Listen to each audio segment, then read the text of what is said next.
Pag kunyari monthly na po siya, si mismo na si GoCloud magsisend ng payment reminder. Saan po? Ni customer. So mismo si customer, mag-notify ito ni customer, din si customer, alam na ni customer na expire na po yung internet niya po. So paano po natin ginawa? Okay. Ang programang ito ay rated LPG. Labis na patnubay at gabay ng magulang ang kailangan. Maaaring makapaminsala pag napabayaan habang nagluluto ng sinigang, adobo, batchoy, okoy, ginataan. Ilayo sa mga bata nang hindi mapaglaruan. Hello Mike, sa tanan nagtanama yung buntag no, sa tanan. Sumuli niya itong PPOE. Ito po yung PPOE natin, PPOE setup siya. Powered po siya ng GoCloud. So si GoCloud po guys ay powered po ng ng search po natin dito Wi-Fi. New Wi-Fi po, dito new Wi-Fi. Wait lang po guys. So tingnan po natin ito po. Yan po si GoCloud guys. Wait lang po guys. Yan po si GoCloud guys. Powered po siya ng dito new Wi-Fi po. Naka-gigabit na po siya. Naka dual band na po. Saka 2 at saka 2.4 at saka 5 GHz. By the way po guys, ito si GoCloud guys or ito si new Wi-Fi guys is ano po to?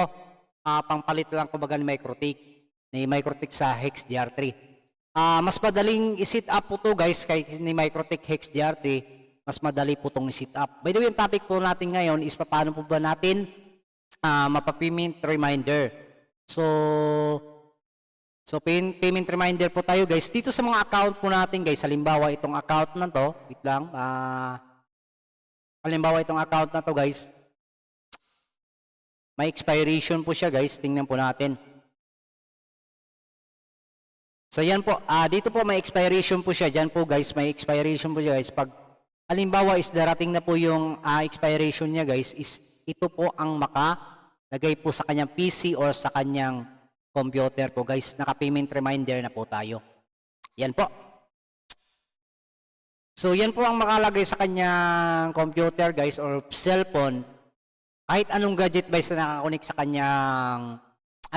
kanyang router, yan po ang makalagay. So by the way po guys, ito si GoCloud guys ay naka-plus po to ninyo Wi-Fi. Plus natin ng GoCloud.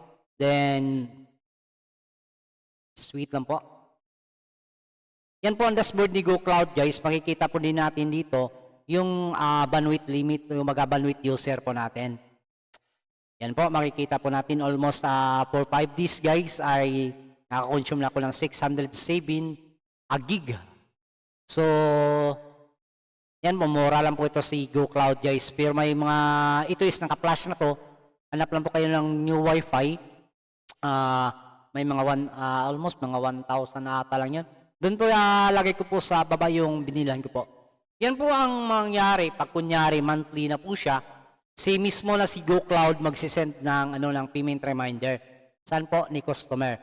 So mismo si customer, mag-notify ito ni customer, din si customer, alam na ni customer na expire na po yung internet niya po. So paano po natin ginawa? Okay. First of all, login po tayo sa ating GoCloud. Login po tayo and then punta po tayo dito sa authentication, then post message. Enable lang po natin lahat dito, guys. Yan po, guys, enable lang po natin lahat 'yan. And then wala, yun lang. Yun lang kadali pag set up, guys.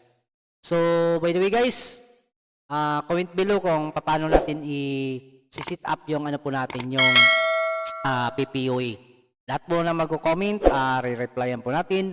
Shoutout nga pala sa akong amigo day. Shoutout nga pala yung kasamahan ko po sa aking trabaho, si John Orozco. Yan. Si Orozco. Shoutout sa idol. Ayan po, tingnan po natin. Shoutout niya pala.